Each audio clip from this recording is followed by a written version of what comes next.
First, you have some time to look at questions 1 to 7.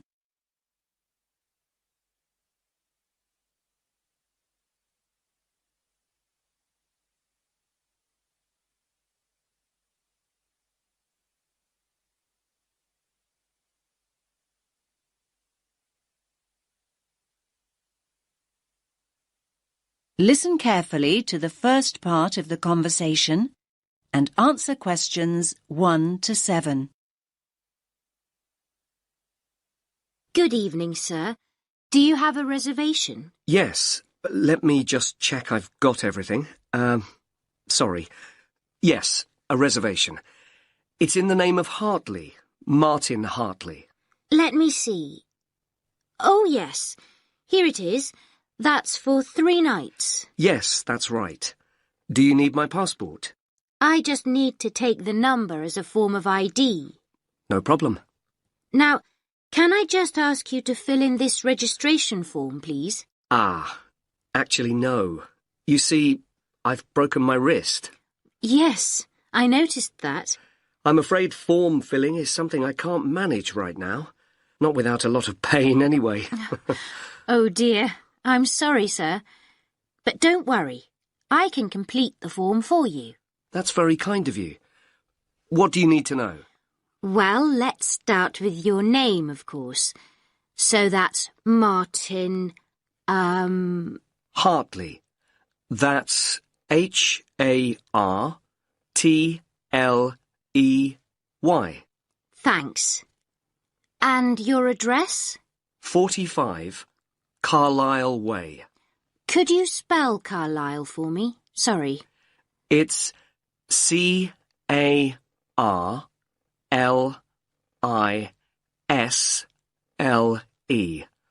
You don't pronounce the S. Carlisle Way. And that's in Lewes. Lewes. And is there a state? I don't think you have states in the UK. No, we have counties. It's East Sussex. Sussex is with double S. The postcode is LW4 6AU. Do you want my phone number? Actually, no. We contact people by email now. Ah, yes. And send me lots of advertising too, I suppose. My email is hartleynitram@yahoo.co.uk. Sorry. A bit slower, please. Hartley, my surname, then Martin backwards, NITRAM. That's all one word. And all lowercase? That's right. No capitals. At yahoo.co.uk. Thank you very much, Mr. Hartley. And could you give me your passport now, please? Thanks. You can have that back now. And that's for 3 nights, so checking out on Sunday morning? OK. You're in room 16.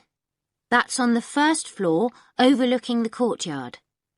Here's your key. Would you like somebody to take your bag?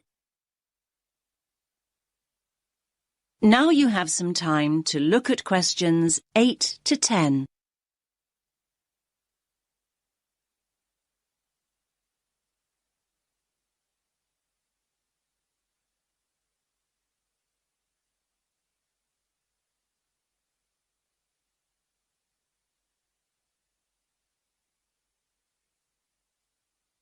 Now listen to the next part of the conversation and answer questions 8 to 10. Do you have a map I can take? Yes, of course. We've usually got lots of them here. Somewhere. Ah, yes. Here we are. Thanks. Could you show me where we are exactly? Let me have a look. Yes. This is our street here, Avenida Constitución. The bigger hotels are marked. So let me just see which one is us. Here. Yes, here. This is Hotel Columbus, just before you get to the museum. I say just before because that's the way most people get here. I mean, coming from the main square where all the buses stop, or from the station. Yes, that's the way the taxi came in from the airport. I thought we drove past the museum, though, just after we went through that big square you mentioned. Ah, you probably mean here. That's actually an art gallery.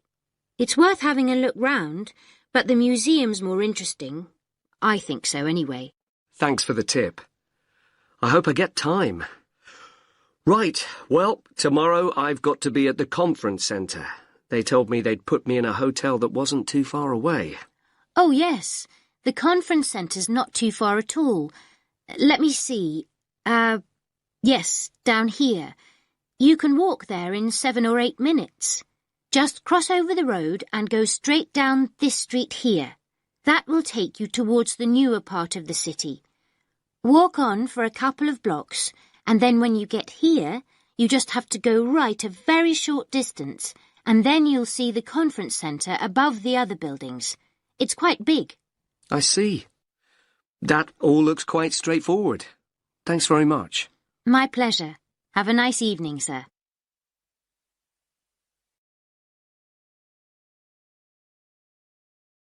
That is the end of part 1. You now have half a minute to check your answers.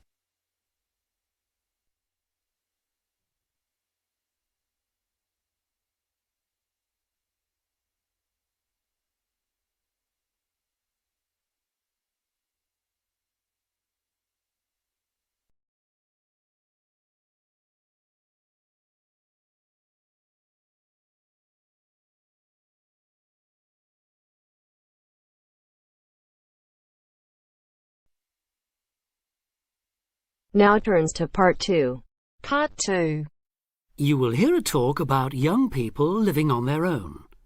Listen carefully and answer questions 11 to 12.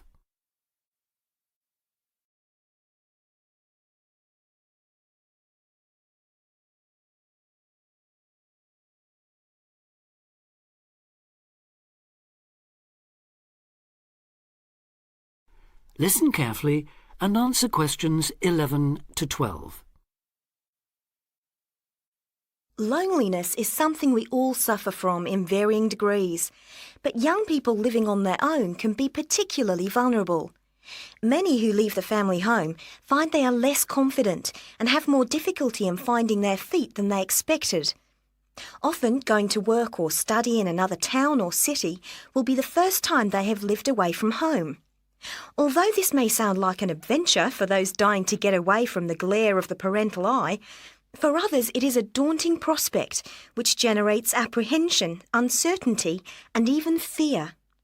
In fact, in a recent survey of over 1,600 people who had recently left home, 32% said that understanding and coping with loneliness was a crucial issue for them and made them feel highly stressed and distracted. An annual report by researchers last year recorded a noticeable increase in the number of individuals with homesickness, transition and isolation issues.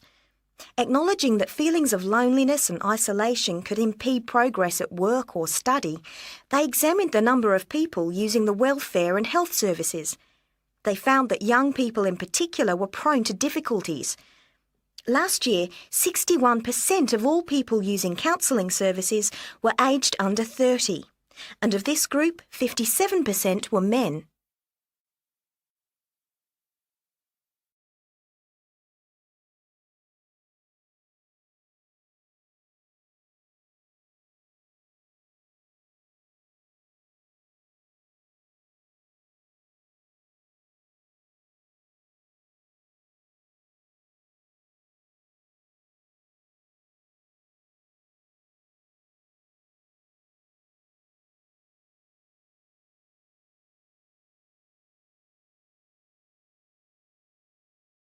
Now listen and answer questions 13 to 20.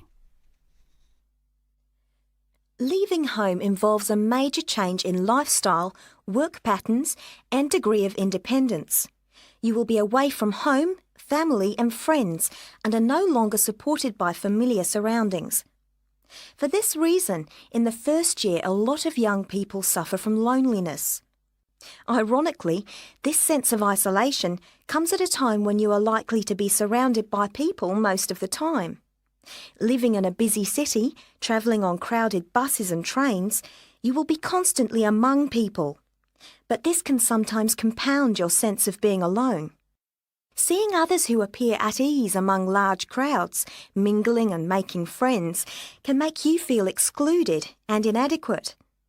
Adapting to a new environment makes people uncertain of what to do or how to behave, and breeds insecurities which can make for a real sense of isolation.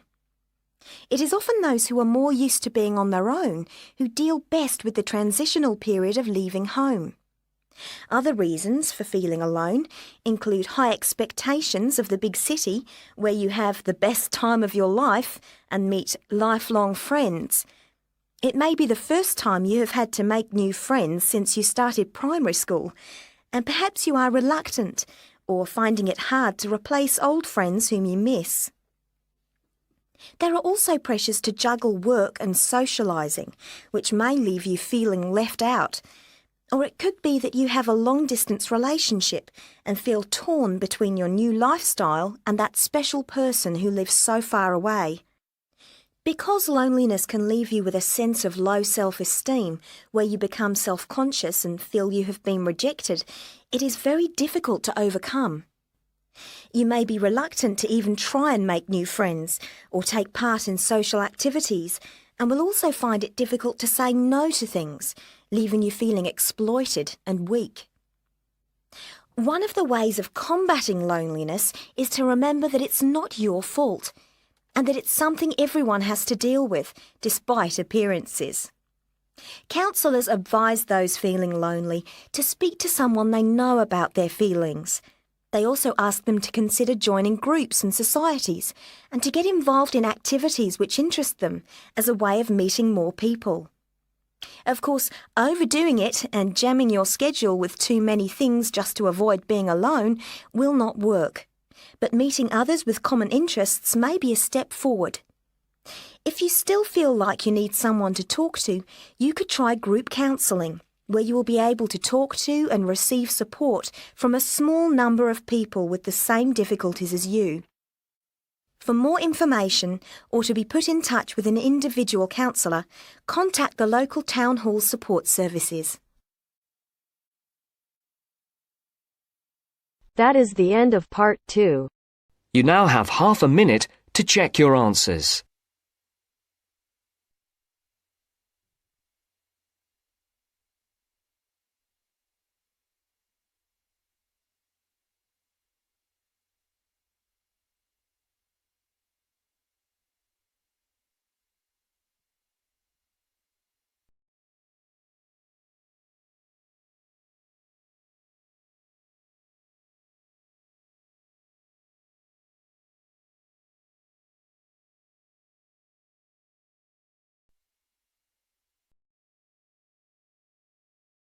Now turns to part 3.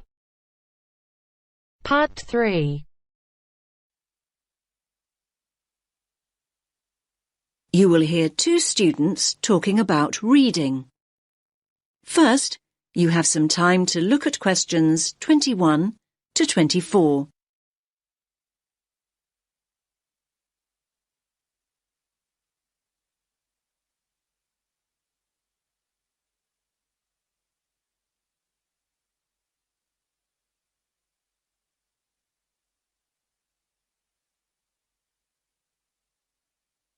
Listen carefully to the first part of the conversation and answer questions 21 to 24. Hi, Milena. How's your research for your assignment going? Which assignment, Josh? The one on sustainable transport. It's due in on Friday. Oh, I've not nearly finished it. I've still got so many articles to get through. In fact, I need to read another 2 books on the reading list before I can even think about writing it up. It doesn't help that I'm a really slow reader. Well, why don't you practice speed reading, just like me? Oh, let me into your secret. If anything, if I don't get a move on, my assignment is going to be late. What exactly is speed reading, anyway? Well, speed reading basically means reading faster and more efficiently. It can make such a difference. I've noticed the benefits already, and I've only been doing it a few weeks. Sounds good. What benefits are we talking exactly? Well, the majority of people read at an average rate of 250 words a minute. So that means that an average page in a book or document would take you around 1 or 2 minutes to read. So up to 2 minutes a page. That sounds quite fast to me. I reckon I spend at least 5 minutes on each one. But just think about it. Imagine if you could double that rate to 500 words a minute. You could zip through all the articles and books in half the time. Another thing is that it can help you understand the basic structure of an idea or an argument much better. Now you have some time to look at questions 25 to 30.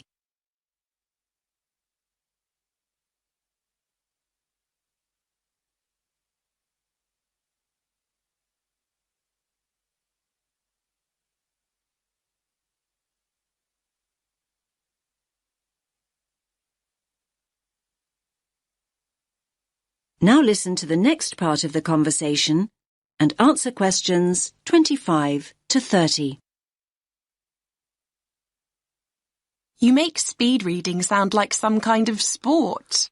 Well, actually, speed reading is a bit like playing sport. I like to think it's similar to running. Running? Much too fast for me. I'm more of a jogger. You're not selling it to me very well. Okay, but just think about what it takes to be a fast runner. You can learn the techniques, but to get really good at it and build up your speed, you really need to practice. But athletes train for hours every day. That's true, but your reading speed can improve if you practice a few basic techniques. The first thing to do is to actually find out how fast you're reading at the moment. So, time my current reading speed. But I read so slowly, it will be really depressing to find out just how slow I am. Believe me, timing yourself is a really good idea and it's so easy to do. There are lots of online speed reading tests. You just enter the words reading speed test into Google and loads will come up. You could also do a reading comprehension test and see how well you understand what you're reading. I don't know. But remember to read at your normal speed and time yourself on a few different pages. The average of your times should indicate your average reading speed. What do I do next? Well, the next thing to do, and this is really important, is to get rid of distractions. I used to think that music in the background while I was reading was a good thing, but it wasn't for me. I found I increased my speed by working without any noise whatsoever. I usually read in the library, but there always seem to be people talking around me. Well, try using earplugs to block out all the distractions. Another important thing is to set yourself targets. Basically, if you know what your goal is, you're more likely to achieve it. My goal? Well, that's easy. I need to find out about the problems of accessible transport in Africa and then think about some solutions. I know what I need to do, but I keep skipping back to a sentence I've just read. And at other times, I go back a few pages just to make sure that I've read something right. I know what you mean. Actually, a lot of people do that when they read. They reread material when they don't actually need to. It's called regression, and it's important to get out of the habit of doing it. You can reduce the number of times your eyes skip back by running your finger or a pencil along each line you read. Your eyes will follow the tip of your finger, and this helps you avoid skipping back. Why not give it a try? Yes, I think I'll give it a go. But I suppose the first thing to do is find out what my reading speed is. What a thought!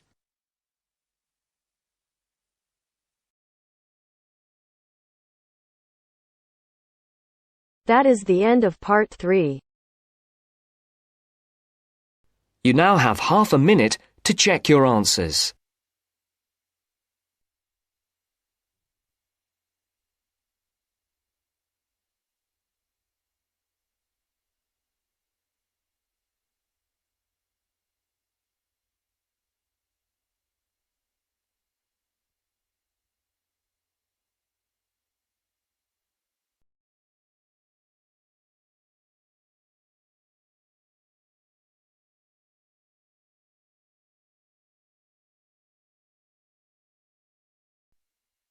Now turns to Part 4.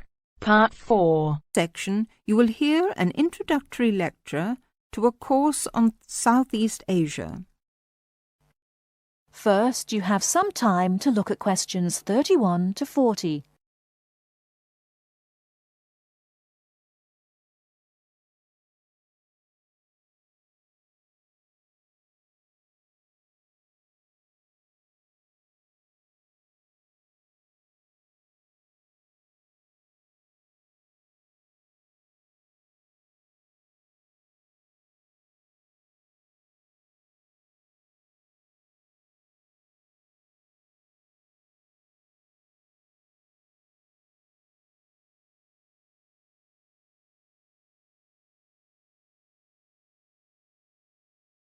Now listen carefully and answer questions 31 to 40.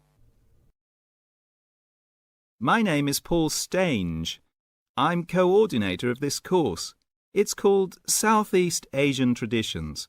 I'm also the author of the study guide and the course reader, and you should have those in front of you. As well as these, you'll need 2 textbooks for the course. There's the one by Osborne and there's another by Legg. I'll talk a bit more about the reading materials in a moment. Now, if you haven't got these materials, you can buy the textbooks at the university bookshop, and you can collect the study guide and the course reader from me on your way out of the lecture.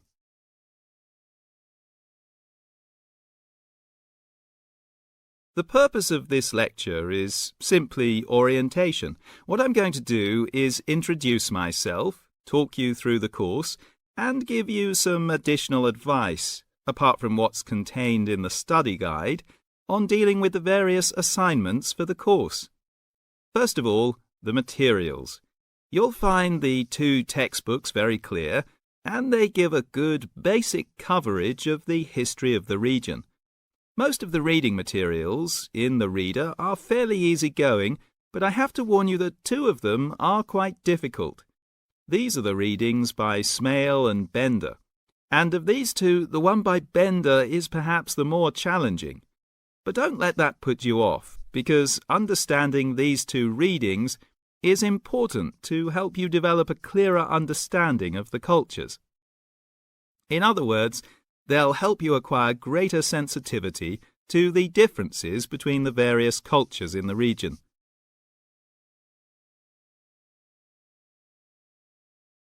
Now, the course itself. The course has multiple aims. It's primarily a history course, but it's not only a history course. It is, in most respects, a cultural history course focusing on Southeast Asia. Nevertheless, the course is, as you'll see from the materials, an introduction to the Southeast Asian Studies component of the Asian Studies program. In looking at the cultural history of Southeast Asia, there are 2 major influences to be considered, the Chinese and the Indian. It's important not to forget the extensive influence that these 2 countries have had in the region. China has been trading throughout the region since at least the 6th century, so many of its cultural and social traditions have influenced the countries in the area, and religious practices from India have helped form today's culture. So we'll be looking for the links and the connections between traditional patterns and today's developments in the region. I think you can now begin to see how these past influences might form a background for the present-day social practices.